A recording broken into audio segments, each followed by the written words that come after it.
Japan has contributed more awesomeness to the world of video games than perhaps any other country on the globe. A short list of Japanese video game companies reads like a laundry list of the most influential developers in history. You know, little companies like Konami, Namco, Capcom, Sega, and Nintendo, just to name a few, set standards for design, gameplay, and marketing that shaped the video game industry throughout the 80s and 90s. Japan, however, is a country with famously weird sensibilities, which helps to explain why the most influential game of all time is about a plumber fighting turtles in a magical mushroom kingdom. Many of the games we'll be talking about today saw limited or no release in the Western world.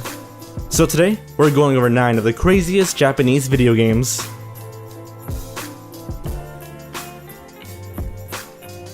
Mr. Mosquito.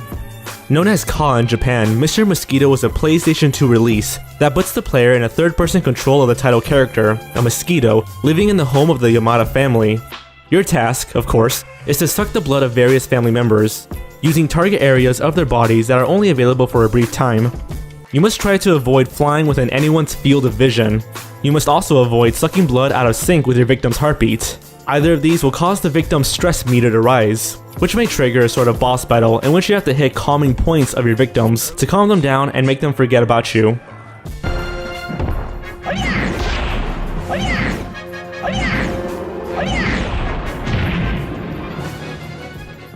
While the game sold poorly in the United States, perhaps due to the creepy English narration and the bizarre theme, I hope that you do well. Good luck. It moved over 40,000 units to Japan and was the 5th best-selling game that year. This was enough to merit a sequel called Ka 2 Let's Go Hawaii, in which the family goes to visit some American friends, and the player can choose between the original Mosquito or his new American buddy. Strangely, this American-themed sequel did not get a release in the US. Not so strangely, nobody in the US cared. Muscle March. The 2009 Nintendo re-release Muscle March is not so much a video game as it's a seemingly endless series of ridiculous sight gags. The game's premise is pretty simple. Players can select from among several playable bodybuilder characters featuring several nationalities, and a polar bear of course. Thieves keep stealing your protein powder from the gym and you must chase them through the city as they smash through different obstacles. When they do, it leaves impact silhouettes in different poses that the player must imitate to squeeze through, much like the famous and equally weird Japanese game show, Hole in the Wall. Everything about the game, from its garish menu screen to its zany character design to its soundtrack, a bunch of pop songs about muscles, is designed to provoke chuckles from its players. The levels are short and the gameplay is simple, but the gameplay isn't the most important element here, that's the comedy. And the fact that completing the game rewards you with a dance party featuring your character and all the thieves you chase down is pretty funny. Japan World Cup. In 2011, a browser game was released in Japan that seemed simple enough at first glance. Called Japan World Cup, it allowed players to bet on the outcome of computer-generated horse races. No controls were involved, participants simply placed their bets, sat back, and watched the insanity unfold. That's because these particular horse races were rather unpredictable, to put it one way, and completely clown shit insane, to put it another way. Jockeys could be seen riding anything from Trojan horses to Abominable Snowman, alongside regular horses, who might be sprinting along on 2 feet, sashaying down the track like a vaudeville performer, or suddenly stretching to become 30 feet long. Jockeys might find their horses to suddenly transform into weird vehicles or other animals like giraffes and seals. Needless to say, all of this made for very entertaining action, and several selected races were compiled into a DVD series in 2012, one of which, Japan World Cup 3, is available for purchase on Amazon. You're welcome. Hadafo Boyfriend. Hadafo Boyfriend is a visual novel released for Windows and OS X in 2011. Like all visual novels, it features a branching storyline that allows the player to make choices at key points, which affect the story's outcome. This particular story focuses on a teenage girl attending her 2nd year of high school and has a dating simulation component in which the player protagonist can choose among several different male suitors. So far, not so weird, except that our hero is the only human character in the entire school. Hadafo Boyfriend takes place in a dystopian future in which bird flu has wiped out most of humanity, and intelligent birds have risen to become the dominant species. This makes our teenage hero a human misfit in a world of talking anthropomorphic birds, and I'd now like to remind you about the dating simulator. But it gets yet stranger. The game features a hidden alternative story mode called Bad Boys Love, which opens with the discovery of the main character's dead body and follows her best friend as she attempts to solve the murder. Despite its strange and frankly uncomfortable premise, the game sold reasonably well and was praised for a surprisingly rich writing story. A high-definition remake was released for most major platforms including PlayStation 4 and iOS in 2014. Seaman. Here we have the single most bizarre entry in the pet raising game craze of the late 1990s, and its name is Seaman. By this point, you may find it easy to believe that the obvious sexual pun implied by its title is by far the least weird-ass thing about this game. Hello. Released for the Sega Dreamcast, Seaman gives the player some tiny fish egg-looking things in a tank to take care of by feeding them and regulating the water temperature. This is rewarded when the eggs hatch into small fish with utterly terrifying human faces that immediately begin cooing like babies.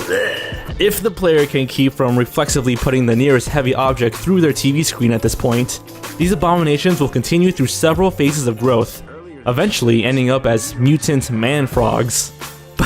But that's not all.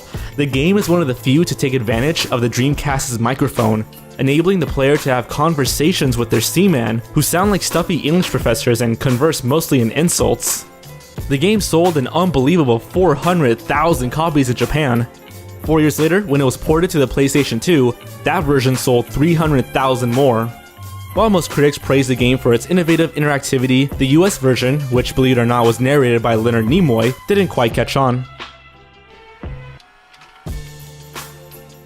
Eastern Mind: The Lost Souls of Tong Nu. Eastern Mind was a point-and-click game developed for the original Apple Macintosh in 1994 by the Japanese avant-garde artist Osamu Sato.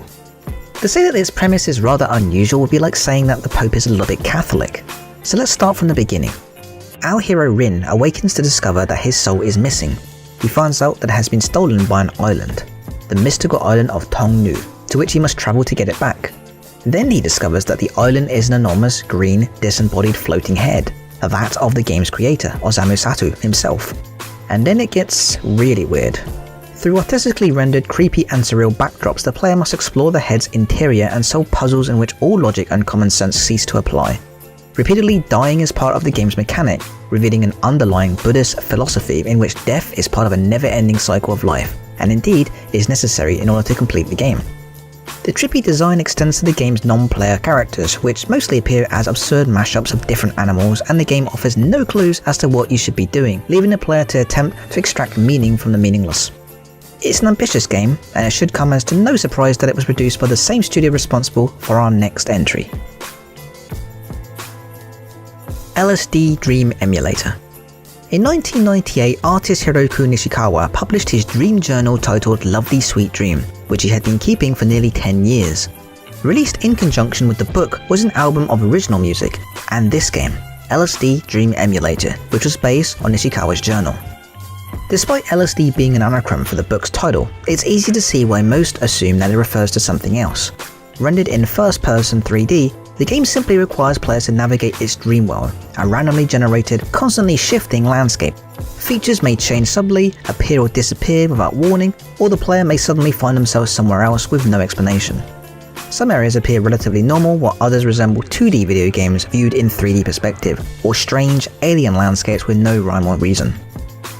All manner of creatures can be found, from horses to disembodied human faces with legs, and also sinister shadow men and demons that can affect the player's ability to recall the dream, in flashback mode, which can only be accessed after playing the game for 20 days.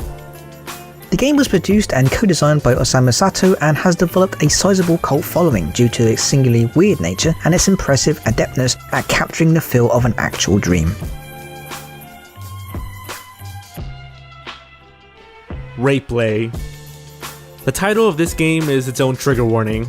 Released for Windows in 2006, Rapeplay is a first-person 3D game in which the player commits crimes, which is all that we can say without getting into some really disgusting and perverted territory. If the title was not enough, please be advised, you have been warned. The objective of this game is to systematically stalk, publicly fondle, and eventually rape a mother and her 2 daughters. The game has a realistic sex simulator that is controlled by movements of the mouse, and the objective of the game is to break the 3 women, that is, to get them to enjoy the abuse, at which point they become your sex slaves and can be manipulated freely.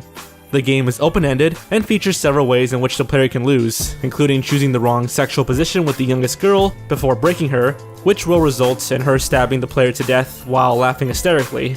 Needless to say, the game provoked a tidal wave of controversy, particularly in the UK and Australia, where it was made available on Amazon despite not receiving an official release in those territories, or anywhere else outside of Japan. Facing increasing pressure when third-party resellers began selling copies in the United States, game studio Illusion pulled Rayplay from distribution in 2009. Takashi's Challenge. Takashi Kitano, known in Japan as B. Katashi, was a game show host and personality who also appeared in the classic film Battle Royale. Takashi was the first Japanese celebrity to try his hand at producing his own video game, and Takashi's Challenge, produced for the Famicom, the Japanese branding of the Nintendo NES, technically qualifies as one. Alright, now depending on who you ask, it may also be the worst video game of all time, a brilliant work of satire, or one of the grandest acts of trolling ever performed. Takashi's Challenge is ostensibly a 2D side-scroller platformer in which a lowly working stiff must undergo all sorts of trial in order to find hidden treasure. While it sounds simple enough, this is a game that goes out of its way to frustrate and annoy its player at every conceivable turn. For starters, simple choices made early in the game, such as whether to divorce your wife or quit your job, will render later stages unpassable if the incorrect choice is made, forcing the player to start over. The key to completing your various tasks, the usual stuff like beating up mobsters, shooting UFOs, and getting blinding drunk, are game mechanics that are never explained, totally counterintuitive, and highly irritating. The player may be forced to sing karaoke using the second controller's microphone, or complete a hang gliding challenge without the ability to move up. One event requires the player to not touch the controls for a solid hour. The game managed to sell 800,000 copies, impressive for what amounts to an elaborate prank. For those dedicated or insane enough to reach the end, the reward is a black screen with the words "The End." But if the player left that message for 5 minutes, the text would change to a more appropriate message.